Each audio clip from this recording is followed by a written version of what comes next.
زما نوم محمد رفیق دی. ډېر د کالین دغه تاوانونه را رسول چې ولاکه د وړو تاله لاره پرېښه ده. شمسي را سوړي دي د خونې راونړولې دغه دیوالونه راونړول د کور په خونه رانونه چې د کور خونې را سروي کې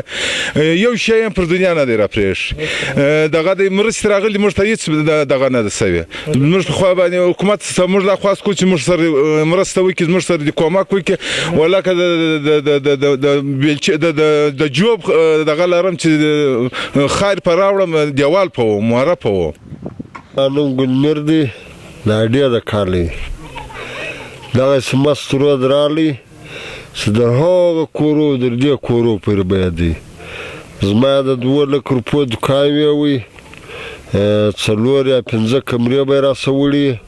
بس اسم خپل بچاو کو نور ټوله شان وړي دي څو دانې هلته کانه نجونو کشنیانو خواته کښېښو نوره ګډه خطه باندې د هغه مطالبه ده چې دا ډانګې را جوړې کړي کومک را سره وکړي د خونو پیسې راکړي هغه په جوړې کړو نور موږ حکومت څه کوو خو د هغه دپاره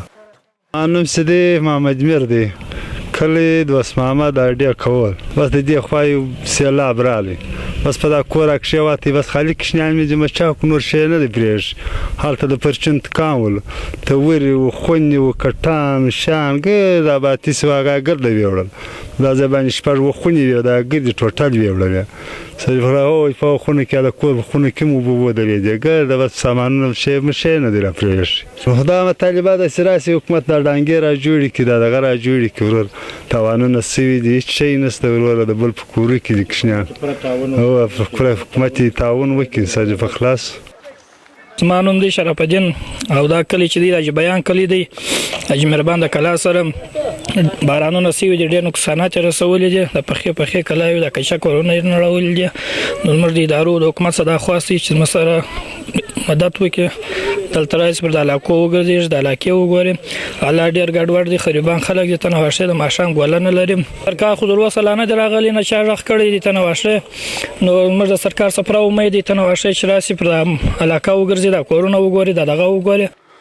زما نوم بسم الله دی دا علاقې نوم حاجي بیان کلی حاجي بیان دی کوم وخت چې بارانونه راغله زموږ زنانې د بمو پر سر ولاړې وې د یو کور د بل کور پورې تللې کوچنیان ماشومان مې د لیپه ساو سوي دي ډېر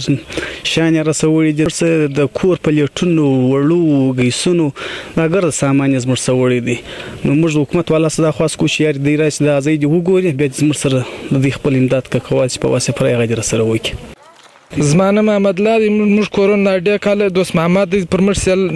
د سیلاب راوښتی دی زموږ کورونه وړي دي زموږ 15 کوره دي 15 خونې کې نړېدلې دي نو تر اوسه موږ نه ډي سي او ای سي څوک نه راغلي موږ د حکومت څخه دا خواست چې موږ سره د نغد کومک وکړي موږ ګرد سره مسکینان سره کمزوري دا خلک